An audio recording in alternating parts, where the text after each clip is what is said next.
Vavaka isika.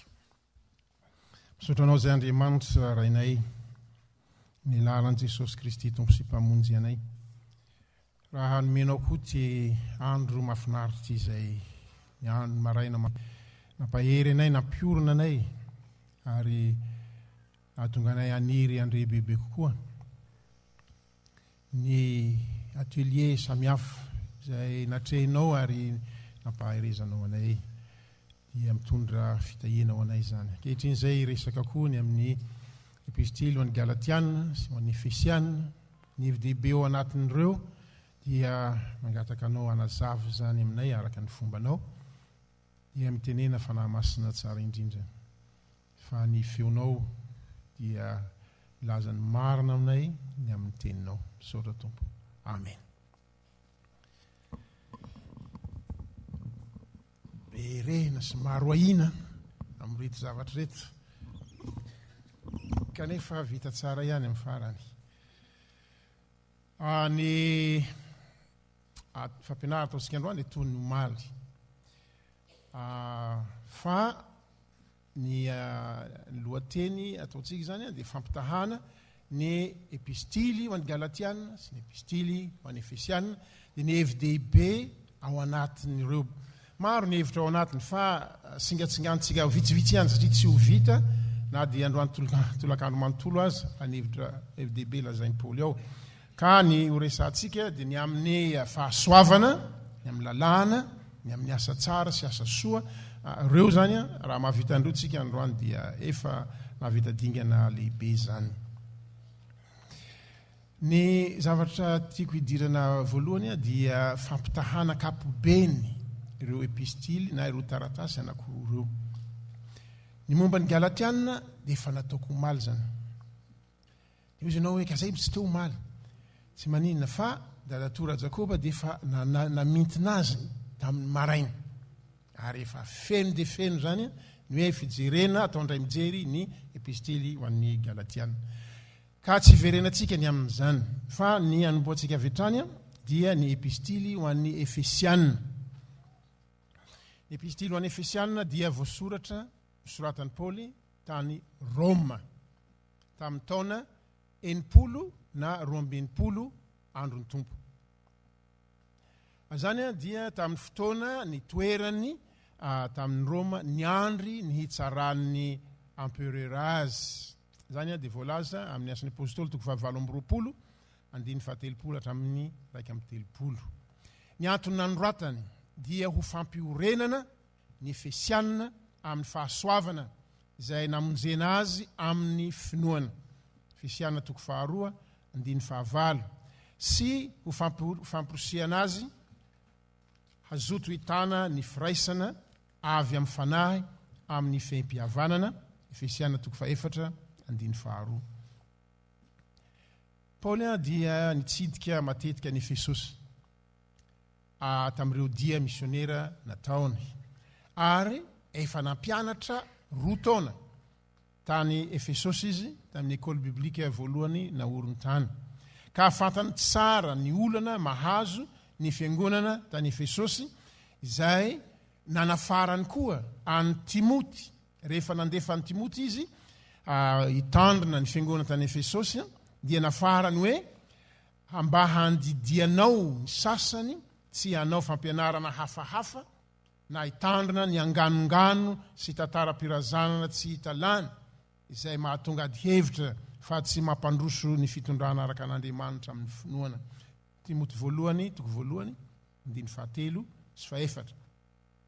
Zany fampianarana hafahafa zany dia avy amin'ny jiosy kristianina. Hoe kristiana izy nefa jiosy ny aviany fa tsy grika. Ary zany dia niteraka fisarahana teo amin'ny fiangonana. Fisarahana tamin'ny izay voafora manana ny lalàna sy ny teny fikasana. Fisarahana amin'ny tsy voafora izay lazaina hoe olonko azy tamin'ny fanjakana Israely. Tsy nisy fampirarahana amin'ny fanjakana Israely. Ary izany ny avian'ny fitenenana hoe firenena lavitra sy vahiny ary mpivahiny amin'ny fanjakan'Andriamanitra. Efesiana 2:2-7.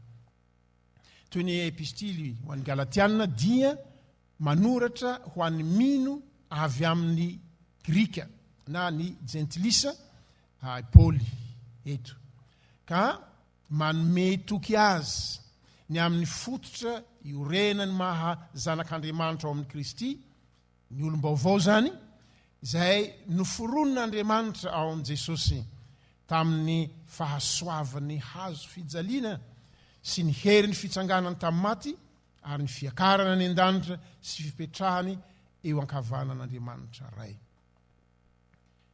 Tao zavatra tsara o marina.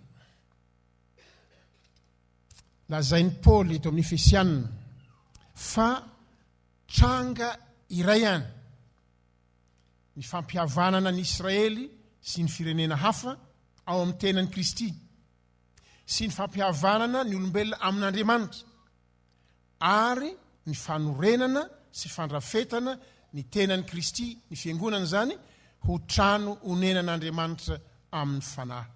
Efesiana 2:4-5 hatramin'ny 12. Fahatanterahana feno zany. Tranga iray ihany ireo zavatra telo ireo. Fampihavanana ny olona zay samy olonko azy taloha ao amin'ny nofon'i Kristy, ao amin'ny tenan'i Kristy. Fampihavanana ny olona amin'Andriamanitra ary fanorenana ny fiangonana hitoerany fanahy masina. Tranga iray ihany zany. Tanteraka tao amin'ny Jesosy Kristy zany. Ka tsy fantepantenana na singatsingany reo ety ihany tiako resahana na ety fa rehefa miresaka ny anankiray dia miresaka ny faharoa sy fahatelo ihany koa. Raha ampitahana ny Efesiana sy ny Galatiana dia azo lazaina hoe mitovy fa tsy sahala. Olana mitovy ny fotodresaka amin'ireo epistily roa ireo dia ny amin'ny fahasaro-piaron'ny Jiosy taranaky Abrahama araka ny nofo ny amin'ny ny fidianan'Andriamanitra ny razany ho olon'Andriamanitra antsoiny amin'ny anarany Israel sy ny fananany Jiosy ny lalàna ho fanamafisana izany fifidianana zany ka nitondrany izy ireo olana eo amin'ny fiangonana. Na Jiosy efa nandray ny finoana izy na tsia dia nitondra olana teo amin'ny fiangonana. Olana natrehany apôstôly sy ireo mpiaraka taminy eran'ny Siry sy Kapadokia, Azy Minora ka hatrany Masedonia sy Akaia, Grèce avaratra sy atsimo zany. Fa niendrika ny sehoany sy ny fiatraikany tamin'ny fiainana fiangonana no samihafa. Paoly dia tena niaritra mafy mihitsy na fitsiko reto Jiosy reto.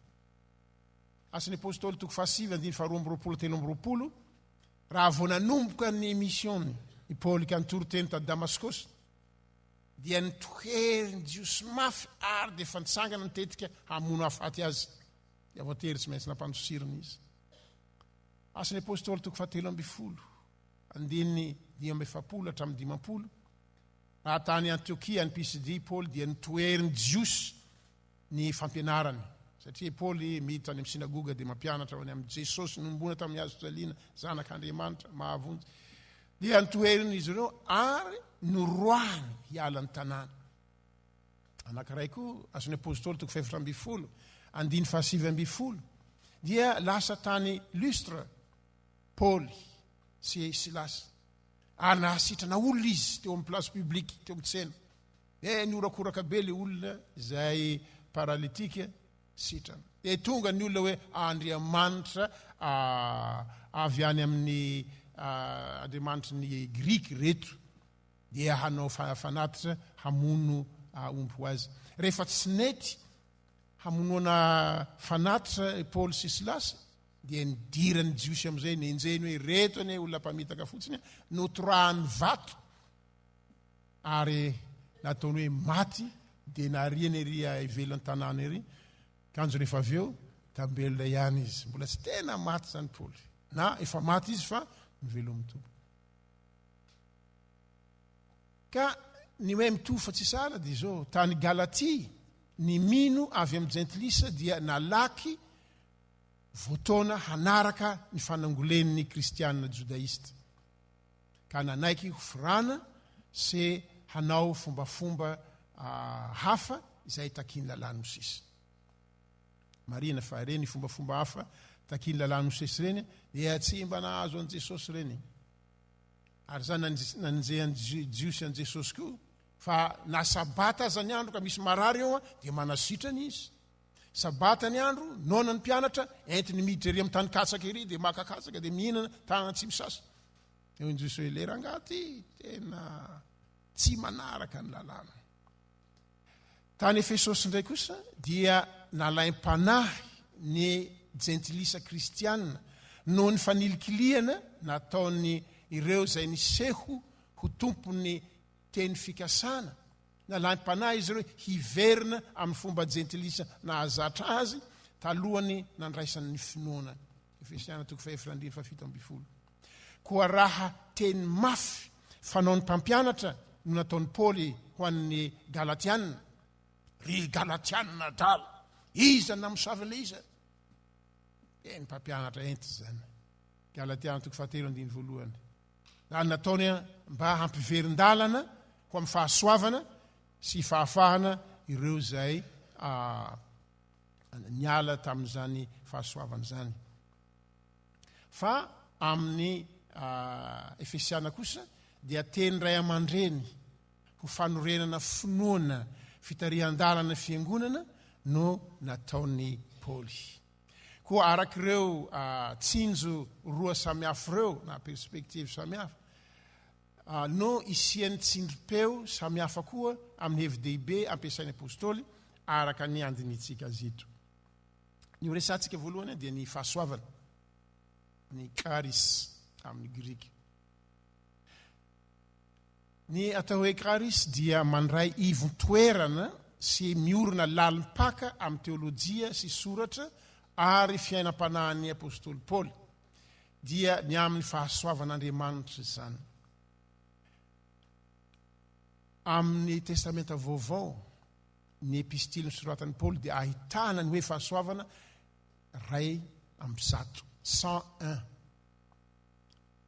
Fa ny epistily hafa dia ahitana azy ndraiky amby 50. Zany ahitana ny lanjany zany atao hoe fahasoavana zany amin'ny soratra nataon'ny Paoly apôstôly. Iny atao hoe fahasoavana.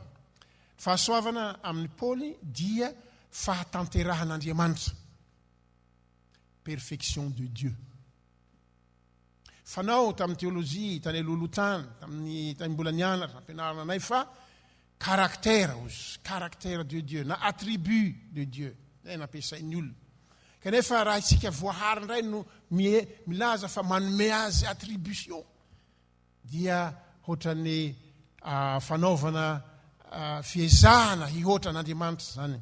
Ke zany nahatonga ny mpandinika tahaka ny Karl Barth manao hoe fahatanteran'Andriamanitra zany. C'est la perfection de Dieu.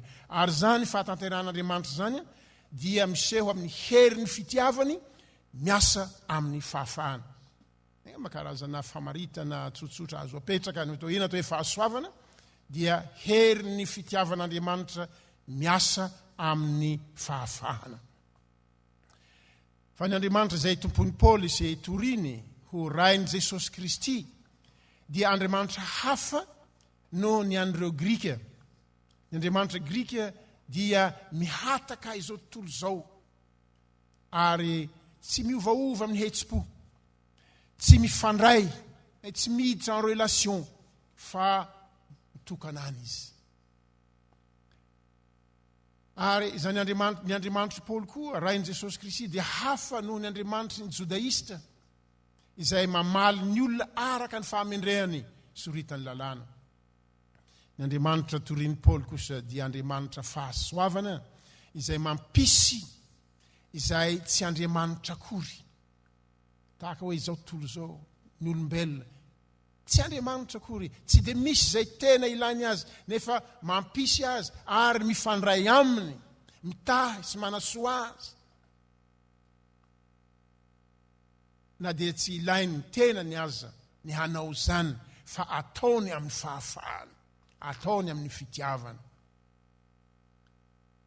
Zany hoe hetsika ataony tsy avy amin'ny filana vokatry ny banga ao aminy. Ataony olona hoe raha tsy tian'Andriamanitra tsika dia izy mitoaviny tsy mangaina eo ve izy. tsy amin'izany tsy hoe misy banga ho aminy ka izany namorona Andriamanitra raha izy zanaka fanahy masina fitiavana feno ao aminy tsy mitady zavatra hafa koa izy ho tiavana fa feno ao zany fa noho ny fahafahany amin'ny fitiavana no mahatonga azy hamorona tsy Andriamanitra zavaboahary ary anolorany ny tenany zany. Ny azy sy dia fitiavana tsy mitaky valiny, tsy voafetra, tsy tambazana, fa izy dia Andriamanitra mampiposaka ny masoandrony amin'ny ratsy fanahy sy ny ratsy fanahy ary mampilatsaka ny ranon'orany amin'ny marina sy ny tsy marina hoy Jesosy amin'ny Mateo 5:5-7. Ny fahasoavana dia hery ny fitiavan'Andriamanitra miasa amin'ny fahafaha. Dia hoy ilay olo zay hoe ary tsisy ninina azonao atao amin'izany fa fitiavana zany. Dia jerentsika ahoana ny lazany Paoly an'izany fahasoavana zany ao amin'ny epistily ho an'ny Galatiana.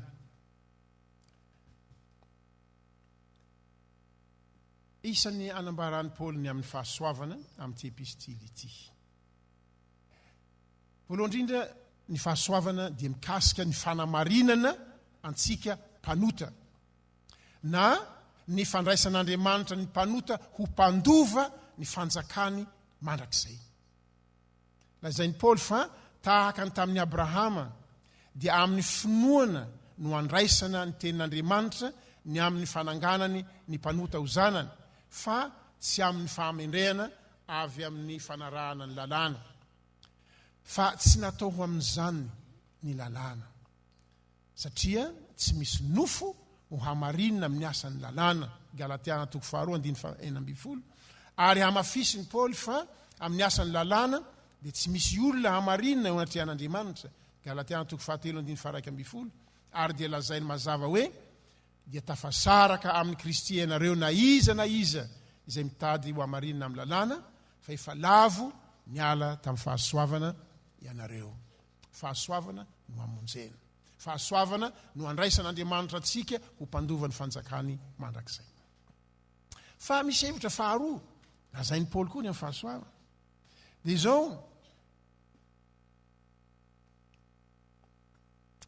amin'ny fahasoavana no andraisana ny hazo fijalian'i Jesosy. Amin'ny fahasoavana, ny fahasoavan'Andriamanitra nanolorany ny zanany homboana amin'ny hazo fijaliana, nanolorany Kristy ny tenany amin'ny hazo fijaliana hamonjy izao tontolo izao. Tsy misy antony hafa-tsy ny fahasoavan'Andriamanitra. Lazainy fa ny fandrenesana amin'ny finoana ny fitoriana zany hazo fijalian'i Kristy zany no andraisana ny fanahy masina. Any fahasoavana avy amin'izany fanahy masina zany no ahafahany mino an'i Kristy manombo ny nofony mba amin'ny faniriany sy ny filany amin'ny hazo fijaliana.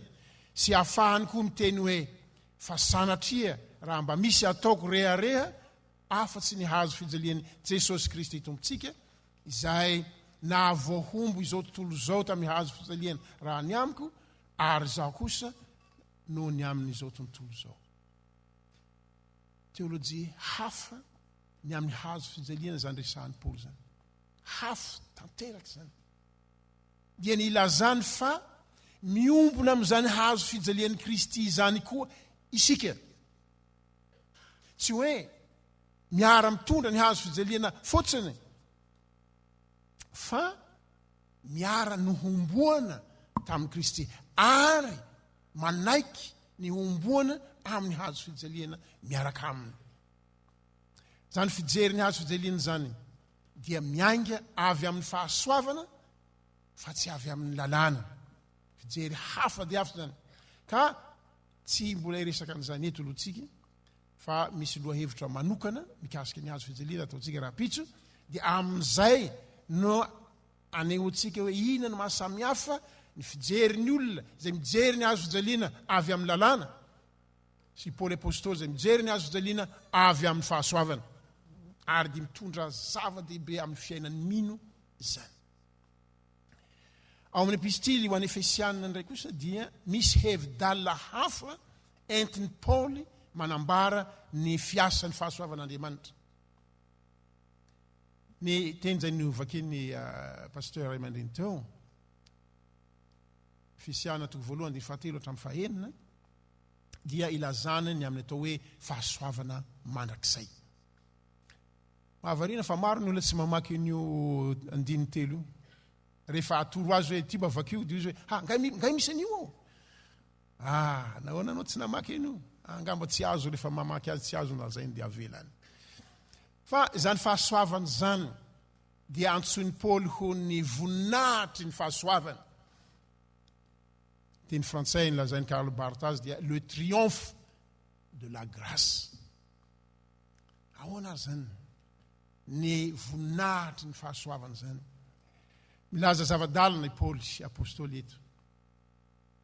Ny fahasoavan'Andriamanitra lazainy eto dia ny nitiavan'Andriamanitra antsika tao amin'ny Kristy talohan'ny famoronana izao rehetra ary izao.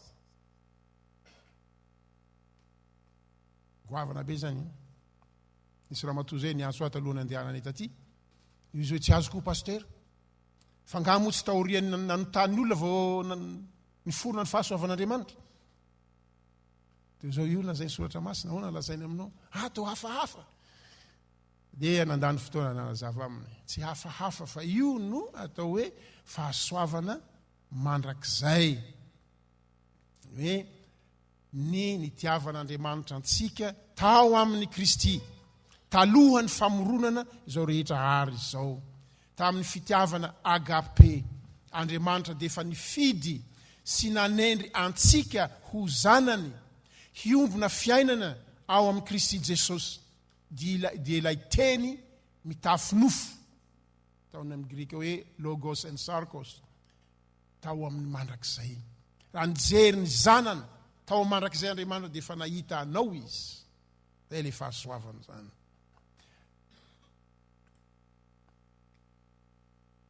Amin'izany ny Andriamanitra no tompony aingan-kevitra, ny inisiativa. Ary izy no tompony antoka tanteraka na ny fikasana na ny fanatanterahana. Koa noho ny fitiavany hiombona fiainana amin'ny voahariny ao amin'ny zanany Jesosy Kristy dia nahary izao rehetra izao Andriamanitra ho sehatra hizarany fiainany amin'ny voahariny indrindra isika olombelona. Arak'izany dia ny fitiavan'Andriamanitra hanome fiainana mandrakizay zany no voalohany. Zay vao ny famoronana. Koa dia azo lazaina ho fahasoavana fototra. Ity fahasoavana resahan'ny Paoly eto amin'ny toko voalohany eto ity. Ary zany fahasoavana fototra zany no manazava sy mandrefy ny hevitry ny fahasoavana amin'ny fampiasan'ny Paoly azy amin'ny toko sisa rehetra ato amin'ny Efesiana. Fahasoavana faharoa resahany dia ny fahasoavana mamonjy. Toko voalohany andiny fahafito hatramin'ny toko faharoa andiny faharoa amby roapolo. Hoy Paoly, fa fahasoavana no namonjena anareo amin'ny finoana ary tsy avy aminareo zany fa fanomezana avy amin'Andriamanitra. Toko faharoa andiny fahavalo. Ny fikasany fitiavan'Andriamanitra dia notanterahany tamin'ny fahatongavany zanaka mitafy ny maha olona sy nitory ny vaovao mahafaly ny amin'ny fiainana mandrakizay iombonana amin'Andriamanitra. Tsara ho marina fa amin'ny maha asan'ny fanjakan'Andriamanitra ny fikasany iombona fiainana amin'ny voahariny dia efa notanteran'Andriamanitra feno zany fikasany zany tao amin'ny Jesosy Kristy. Andriamanitra tonga nofo tao amin'ny Jesosy Kristy. Tanterahany tao zany fikendreny sy fitiavany zany. Efa niombona fiainana tanteraka tamin'ny zavaboarin'ny Andriamanitra tao amin'ny Jesosy Kristy, izay sady Andriamanitra tokoa no olombelona tokoa. Ary na dia tao aza ny fahotanana, tao aza ny fikomiana, ny fahafatesana, dia tsy navelan'Andriamanitra hanova na handrava ny fikasany ny amin'ny olombelona zany. Lazainy Paoly ao amin'ny Korintiana faharoa toko fahadimy fahasimbifolo fa Andriamanitra tao amin'ny Kristy no nampihavana izao tontolo izao taminy ka tsy nanisa na tsy namela ny fahadisoany hisakana ny zavatra hataony. Noresen'Andriamanitra ny fahafatesana tamin'ny nidirany tamin'izany fahafatesana zany, fahasoavana miasa mihery zany, ka natsangana tamin'ny maty Kristy ary niara-napetrany tamin'ny any an-danitra, zany hoe nahazo toerana eo amin'ny herin'Andriamanitra amin'ny maha izy azy an'Andriamanitra ny maha olombelona, fahasoavana tsy lohamantany zany. Koa na hisy hino zany asa nataon'Andriamanitra amin'i Jesosy zany na tsia, dia efa tanterak'Andriamanitra zany fikendreny zany. Amin'ny toerana sasany rehefa velomina ny lakolosy mpiangonana, dia miteny le rangahy mamo isa maraina eo hoe ataovy ny lakolosy fa izy miraharahana zany, velao Andriamanitra reo hangaina eo, zay tsy hoany. Ary ajanony koa zany lakolosy zany fa manabataba tsisy atoriana maraina. Ay le toetsaina hoe mangaina Andriamanitra raha tsy mino an'io ny olona, tsy mangaina izy. Ay ny fahasoavany, efa no tanterahany ny fitiavany amin'ny fahafahana handray ny voahariny ao aminy, tanteraka zato isan-jato amin'i Jesosy Kristy zany. Andriamanitra mitia amin'ny fahafahana. Na dia zany aza nefa dia mazava ny fanambarana ataon'i Paoly fa Andriamanitra tamin'ny fitiavany sy ny fahafahany dia nifidy antsika koa, nifidy ny olombelona mba hiombona fiainana aminy ao amin'ny Kristy. Ary tsy zavatra honohono na mety ho tanteraka, mety tsy ho tanteraka, efa tanteraka tao amin'ny Kristy ny firaisan'ny olombelona amin'Andriamanitra ary sokafany ho antsika rehetra zany ao amin'ny fitiavany miasa amin'ny fahafahana. Koa ao anatin'ny fehimpotoana voatendrin'Andriamanitra dia miasa amin'ny fahasoavany Andriamanitra hanangonany zavatra rehetra ho iray ao amin'ny Kristy, na ny any an-danitra na ny ety an-tany. Efesiana 2:10. Ny fanahy masina no miasa araka izany fahasoavan'Andriamanitra zany hiteraka finoana ao anatintsika mba hananantsika fiainana ao amin'ny Kristy. Tsara zava nefa fa tsy ny finoana no mahatonga antsika ho amin'ny Kristy, fa ny fahasoavan'Andriamanitra zay efa nampiray antsika tao amin'ny Kristy, na dia mbola maty ny fahadisoana isika, ka efa nampipetraka antsika niaraka aminy any an-danitra eo ankavanan'Andriamanitra. Efesiana 2:4-7. Lalina dia lalina ny hevitra lazain'i Paoly satria sarotra amintsika olombelona ny tena handray ny hevitry ny hoe fahasoavana. Fa azontsika raisina amin'ny hoe ny fanahy masina dia miasa amintsika amin'ny alalan'ny teny mba handraisantsika an' Jesosy amin'ny finoana. Ary asan'ny fanahy masina zany finoana zany. Ary efa mino an' Jesosy isika dia azavai ny fanahy amintsika fa tsy ny finoantsika no mampiray antsika amin'ny Kristy, fa Andriamanitra tamin'ny famondram-pony tsy takatry ny saina no efa namelona sy nanangana antsika niaraka tamin'ny Kristy sy nampiray antsika taminy. Fahasoavana fototra zany. Ny finoana dia tanana andraisantsika izay zavatra efa atolotra, fa tsy asa vaovao foroniny mahaolona antsika zany, fa asan'ny fanahy masina ao amintsika. Mandray toerana eto amin'izao fiainana mandrapaha izao koa nefa ny fahasoavana mamonjy. Araka ny Efesiana 2:2-12, ny fanahy masina dia miasa mahery mba hampiray ny olon'Andriamanitra rehetra, na jiosy na jentilisa. Tao amin'ny Kristy dia foana ny efitra nampisaraka sy nampifandrafy, napetraky ny fanekena voalohany tamin'ny taranaky Abrahama.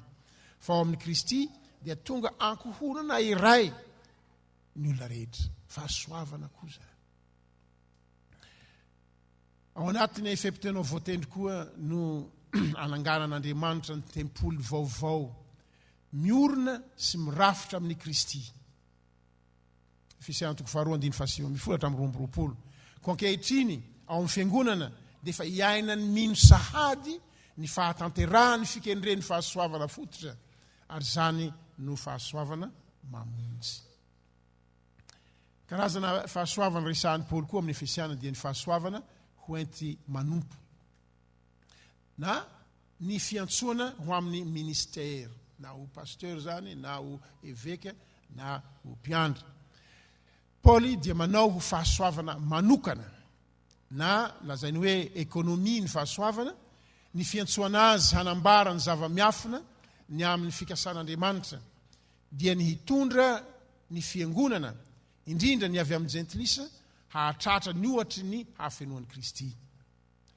Eto ny fahasoavana dia miseho ho fifidianana manokana ny amin'ny fanomezana hery hahatanterahany izay voafidy ny iraka ampanaovina azy. Ary io dia resantsika matetika fanomezam-pahasoavana.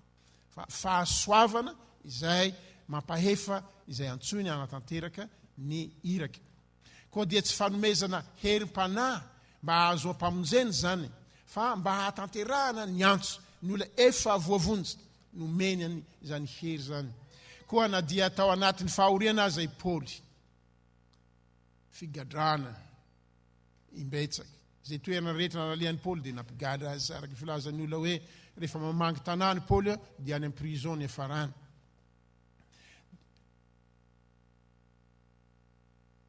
Zany fampigadrana, zany fahoriana ampitondrana zany dia tsy natao hampihendanja ny teny izay mitoriny, fa izay entiny fahasoavana fototra dia ny zava-miafy ny fiainana mandrakizay ny foto-javatra tamin'i Paoly, ary zany hery ny fahasoavana na hahafahany asa.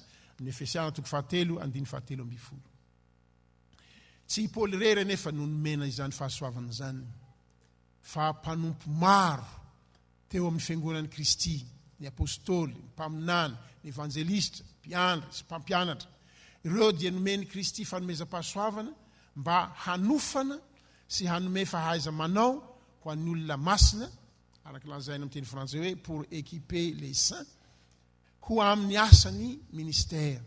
Zava-dehibe zany fa ny manao ny asany ministère dia ny loholona ny kristiana, fa ny asa ampanaovina ny pasteur, mpaminany, evangelista, mpiandry, mpampianatra dia ny hanofana ny kristiana hanaovany ny asany ministère. Ny olona masina no irahan'ny tompo hanao ny asan'ny fanompoana eo amin'ny fiarahamonina, nefa nanome olona manokana izy mba hanome fahaiza manao ho an'ireo olona masina ireo. Efesiana 4:1-4.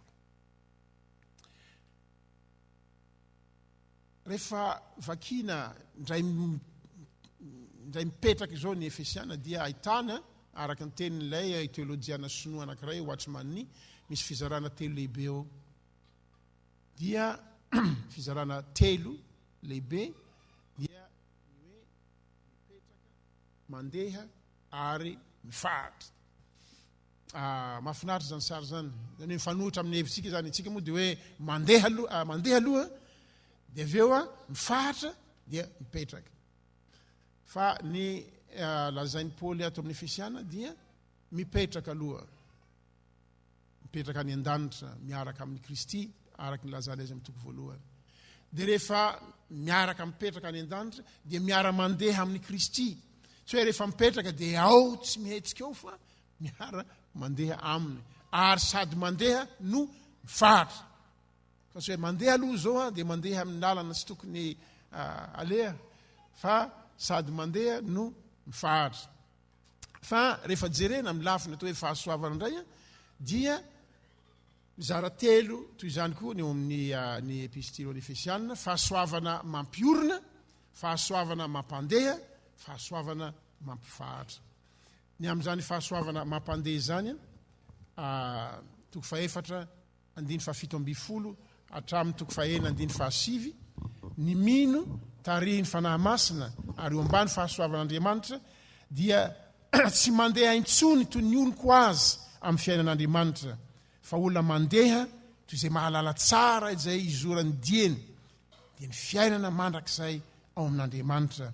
Koa dia mitafy ny maha olom-baovao voaforona tao amin'ny Kristy izy. Olona afaka tanteraka fa miara-mandeha amin'ny Kristy. Dia lazain'ny Paoly eo amin'ny Efesiana fa ny mino dia mandeha amin'ny fitiavana. tahaka ny zanaka malala araka ny fitiavan'i Kristy dia fitiavana agape izany.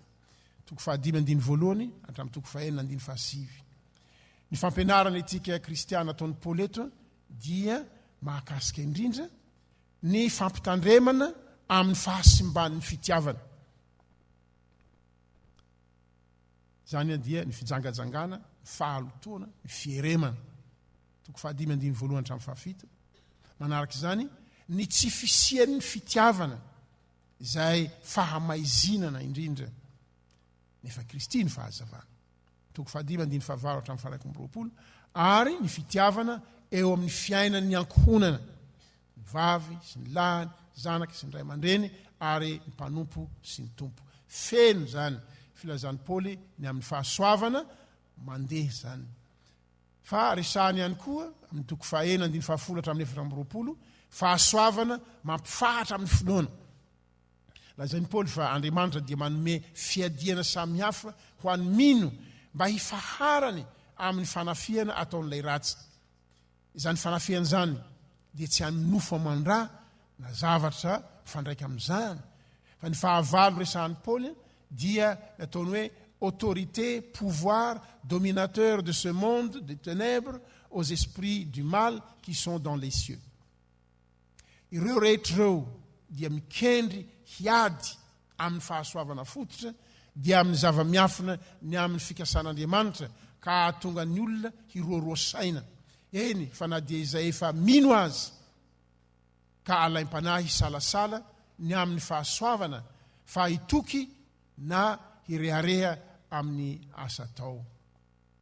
Koa ny fiadiana lazain'ny Paoly dia fiadian'ny fahasoavana fototra, fahamarinana, fiziana fototra zany, ny rariny, ny fandriam-pahalemana, ny finoana, ny famonjena ary ny tenin'Andriamanitra. Amin'ny famaranan'ny Paoly ny Efesiana dia hoy izy hoe ny fahasoavana ny ho amin'izay rehetra tian'i Jesosy Kristy tompontsika amin'ny fitiavana tsy mety levona. Zany ny fahasoavana manontolo zany, fanomezana goavana be. Zavatra tsy resahan'ny Paoly eto amin'ny Efesiana dia ny amin'ny fiadian'ny mazava. Ny fiadiana resahany eo dia hifahatra fa tsy mbola manafiky, fa ny mino tsy mifahatra ihany. Fa amin'ny Korintiana 2 ny resahany ny amin'ny fiadian'ny mazava izay manafiky ary samihafa ny fiadiana entina amin'izany fa lesona amin'ny fotoana hafa ilay zany. Fa toizatsika efa marapara antsika ny amin'ny hoe lalàna. Fahasoavana ilay teo ny lalàna, ny nomos amin'ny Grika, tsy lazana ny didy folo ihany fa ny boky ny lalàna manontolo zany dia ny boky 10 ny Mosesy miampy ireo boky ny lalàna samihafa izay mahatratra 900 mahery nisany ao amin'ny testamenta taloha. Paoly koa dia miresaka ny amin'ny atao hoe asan'ny lalàna izay mampiseho ny fiazahan'ny olona hanatanteraka ny lalàna. Miverina 9:20 ao amin'ny Galatiana ny hoe lalàna. Zavatra fohy kely io, 9:20 Paoly miresaka lalàna. Fa indray mandeha ihany no miteny an'izany izy ao amin'ny Efesiana. Zavatra mahavariny zany. Ny resahan'ny Paoly ny amin'ny lalàna mitovy amin'ny epistily ho an'ny Galatiana dia ny ao amin'ny epistily ho an'ny Romanina. Ao dia miverina 9:70 zany teny hoe lalàna zany. Ka raha anao fampitaha ny amin'ny lalàna dia ny Galatiana sy ny Romanina no atao. Saingy misy antony tsara ho jerena ihany, na jerena tokoa ny amin'ny fampiasan'ny Paoly ny lalàna sy ny ao amin'ny Galatiana sy ny Efesiana. Ao amin'ny Romanina dia mitovy izay lasainy eto amin'ny Galatiana koa ny hoe tsy misy nofo ho hamarinina amin'ny asan'ny lalàna eo anatrehan'Andriamanitra. Galatiana 2:2-20, 7:1-20, ary Romanina 7:1-20. Tsy nomena ho lalana hanatraran'Andriamanitra ny lalàna fa ho fampahafantarana ny toeram-pahavoazana ny latsahan'ny olona kosa. Tsy manondro hoe iry le aleanao fa ohatra ny sport manazava hoe hitanao no misy anao eo nefa tsy hitanao zay voanao eo. zay no ataon'ny lalàna anaovan'ny Paoly hoe fanozonana nge izy ohatra ny teny ratsy ianao ny lalàna hoe zao no misy ianao dia ino anao ataonao zao. Kanefa satria tonga Kristy mitory fanatonana an'Andriamanitra amin'ny alalan'ny finoana dia tsy avy amin'ny lalàna ny fanangana ananaka fa avy amin'ny teny fikasana. Fa tsy natao amin'izany ny lalàna izay sady masina no tsara fa nomen'Andriamanitra izy mba ahazoana fahalalana marina ny amin'ny ota. Galatiana 4:7-20, Romana 4:7-20. Dia ny maha fikomiana amin'Andriamanitra ny atao hoe ota. Tsy hoe fahadisodisoana kely fa fikomiana amin'Andriamanitra, zany ny fahotana. Ary ny tsy fahafahan'ny nofo sy ny sitrapony ho tian'Andriamanitra sy ny momba n'Andriamanitra. Fa na miteny azy ny olombelona nofo mpanota hoe tian'Andriamanitra izy, dia izy tenany ihany no tiaviny ao amin'Andriamanitra, hoe Saint Augustin. Fa tsy hoe fahadisoana madinidinika tsy akory zany, fa tena fikomiana. Noho zany dia nahidy ny lalàna ao amin'ny fahotana izao tontolo zao, ka ny fanahy masina ihany no mahafaka azy ho amin'ny fiainana miaraka amin'Andriamanitra amin'ny fitoriana ny fanafahana ao amin'ny Kristy, izay mitondra fibebahana ho famelan-keloka. Kehitriny efa tsy dia tian'ny olona loatra mandreny teny hoe fibebahana, fa tsisy lalana ivoahana amin'izany hidy ataony lalàna zany. Tsy misy avelan'ny lalàna ivoaka eo raha tsy mahazo ty fibebahana avy amin'ny fanahy masina ity, dia mahazo famelan-keloka. Itovizan'ny Romana sy Galatiana zany. Noho zany dia ahariharin'ny Paoly eto amin'ny Galatiana fa isehoan'ny mahampanota ny olona indrindra ny fanaovany ho lalam-pamonjena ny lalàna, ka ny mpitaiza mpanampy indray no tonga mpamonjy ho tompoina. Miaina amin'ny fanandevozana toy ny mpanompo ao an-trano izay rehetra manao ny lalàna ho fitadiavana fahamarinana amin'Andriamanitra, fa tsy miaina toy ny zanaka amin'ny fahafahana sy ny fitiavana an'Andriamanitra. Galatiana 4:7-20 hatramin'ny 9. Taditsika ny fanoharana ataon'i Jesosy any amin'ilay zanaka very, zanaka niala ny tokantrano ray aman-dreniny ary very tany ampanjosirana. Rehefa iverina izy, dia izao no eritreretiny hoe tsy ho zanaka intsona inge no miditra amin'ny tranonao rikaky, fa ataovy mpiasa dia karamao. Any hoe efa tsy zanaka intsony, efa toe-tsain'ny mpanompo. Ny rainy nefa tsy ny raharahany zany. Fa alao ny peratra, perato ny tanany, kapao ny tongony, tsy zany. Asio peratra ny tanany, asio kapa ny tongony, dia meo fitafiana vaovao izy. Ny rainy ny janona ho rainy ihany, fa ny zanany niova tsy ho zanaka fa ho mpanompo.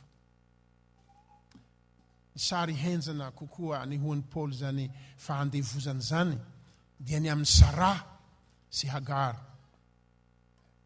Fa na dia samy niterahany Abrahama izy roa vavy ireo, dia ny iray ihany no avy amin'ny teny fikasana, fa ny ray kosa avy amin'ny tsy finoana. Mbola iresaka be dia be ny amin'izany sika amin'ny fotoana izay resantsika ny amin'ny Sara sy Hagar. Fa tantara tian'ny Paoly zany mametraka an'izany hahitana ny atao hoe ambanin'ny lalàna sy ambanin'ny teny fikasana. Ataon'ny Paoly mazava tsara fa mba tsy hadiso hevitra ny mpamaky, fa na dia toa mifanindran-dalana aza ny lalàna sy ny finoana, dia tsy avy amin'ny finoana na ny filazantsara ny lalàna. Galatiana 4:7-12. Fa ny lalàna tsy miteraka ny finoana. Ny mino dia navotan'i Kristy avy amin'ny ozon'ny lalàna. Kristy no mampitsahatra ny fitakian'ny lalàna sy ny herin'ny ota, ka mamindra ny mino ho ao ambanin'ny fahasoavana izay omeny fanahin'ny zanaka miantso hoe Abaraio. Galatiana 4:7-12 dia lazain'ny Paoly hoe fa ny lalàna dia tsy misy ifandraisany amin'ny finoana. ary ny fandikana azy amin'ny teny frantsay amin'ny version sasany dia ny hoe la loi n'a rien à voir avec la foi. Teny henjana be lazainy Paul zany. Miresaka mamarantsika zany amin'ny hoe asa tsara sy asa soa. Ny testamenta vaovao grika sy teny malagasy dia manana ireo fiteny anankiroa ireo ilazana ny asana zanak'Andriamanitra. Samihitsy zany na amin'ny Galatiana na amin'ny Efesiana. Ny voalohany dia nataony hoe asa tsara, ergonagaton. Dika amin'ny teny frantsay hoe les bonnes œuvres. Hitany amin'ny Titosy toko voalohany dia faina amby folo. Ary ny faharoa dia ny hoe asa soa, ergon kalon, belles œuvres. Amin'ny testamenta vaovao malagasy dia hitatsika ireo teny fandraindray tsy tena systématikely izy hoe rehefa ataony hoe bonnes œuvres dia asa tsara no dikany eo fa le mpandika manao azy asa soa satria ohatrany tsy dia tena misy fomba nandikany azy hoe ny atao hoe bonnes œuvres zao ny belles œuvres izy. Fa hanao famaritana kely amin'izany.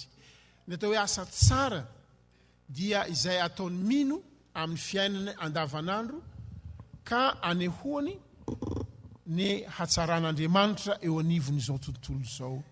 Araka ny Efesiana toko faharoa andiny fahafolo hoe fa asany isika voaforona atao amin'ny Kristy Jesosy mba hanao asa tsara.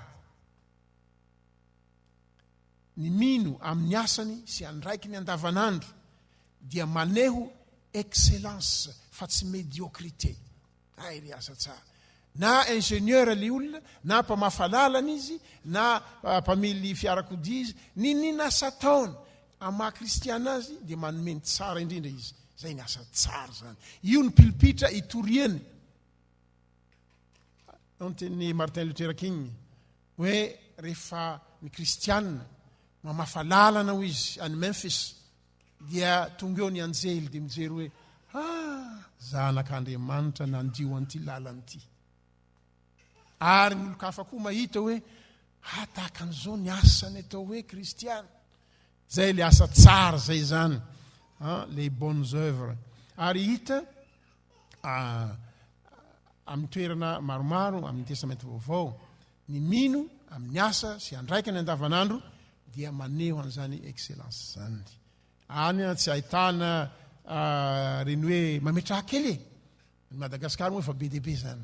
Ninina ataonao mametraha kely, tsy mba nitondra ve, tsy mba misy ve ary efa ny sasany rehefa bebe ny resaka dia malety no entiny eo, na malety na tablety toy ny fiteniny tanora amin'izao.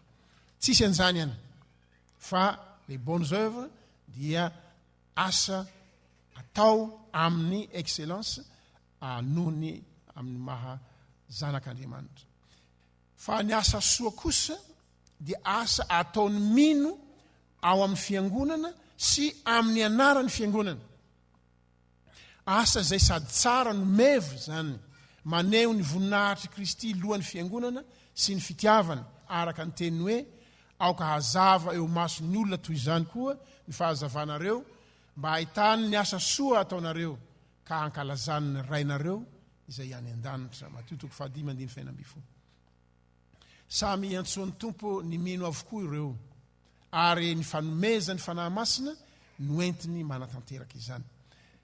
Fiainany mino ny asa tsara, anehoany ny mahazanak'Andriamanitra azy, ary fiainany fiangonana ny asa soa, anehoany ny tanam-pahasoavan'ny tompo, mamelona, manasitrana, manafaka, mandra-pisehon'ny tompo. Zao no fanamarihana, tsy miresaka lava sy antsipiriany ny amin'ny asany mino Paoly eto amin'ny Galatiana, tsy toy izay ataony ao amin'ny Efesiana. Fa ny resahany dia ny toe-panahiny mino mivelatra amin'ny fitarihan'ny fanahy masina ka mazoto amin'ny fanaovan-tsoa, bienveillance, Galatiana 5:12. Ary manao ny tsara amin'ny fotoana rehetra, Galatiana 1:5-10. Lazainy fa izay miezaka miasa ho an'ny tenany, ho an'ny sitrapony nofony, dia izay vokariny nofo no ho azony.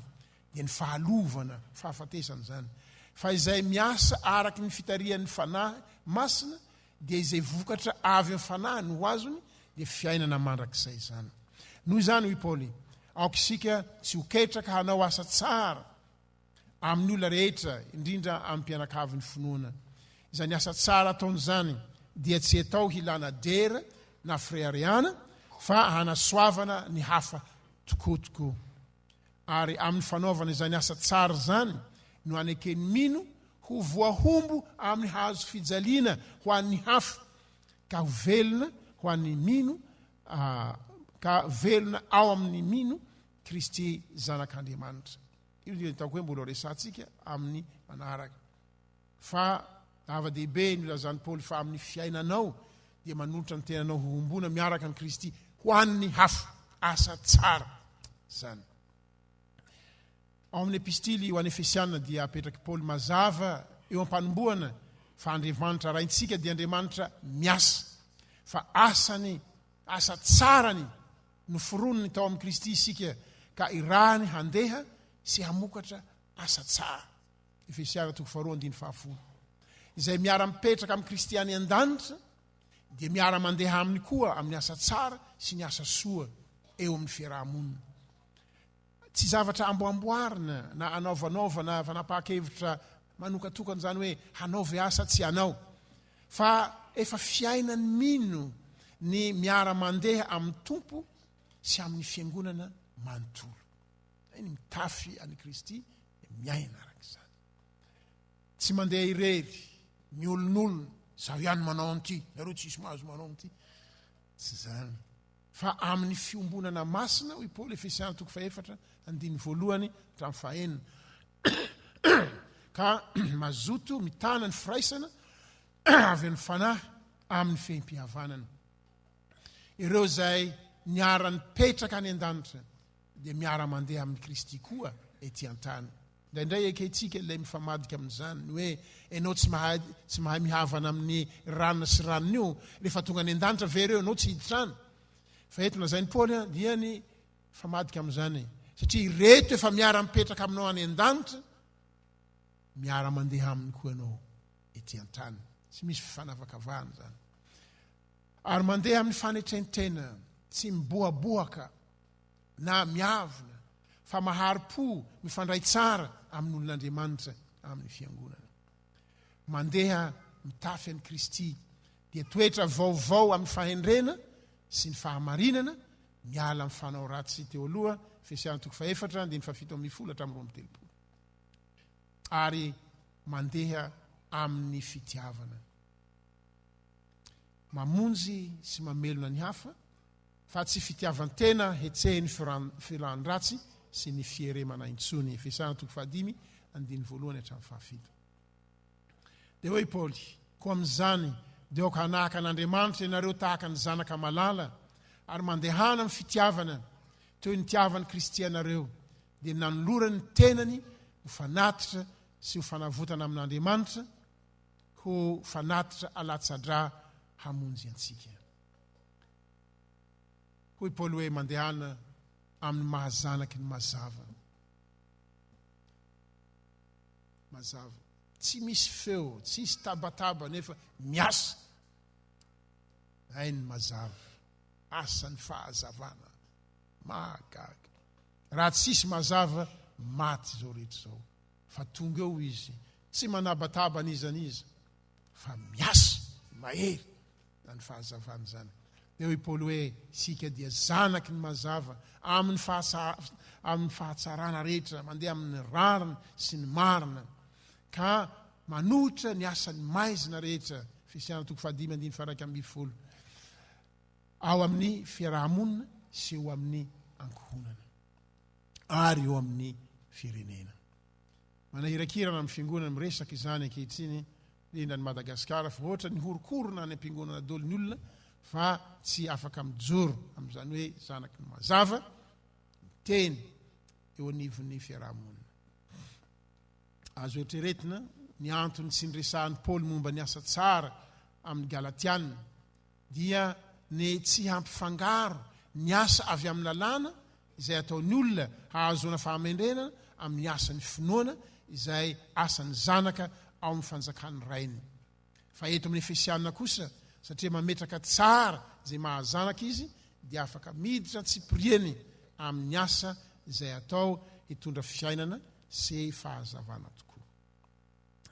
Dia mbola tohizantsika reto zany amin'ny fampianarana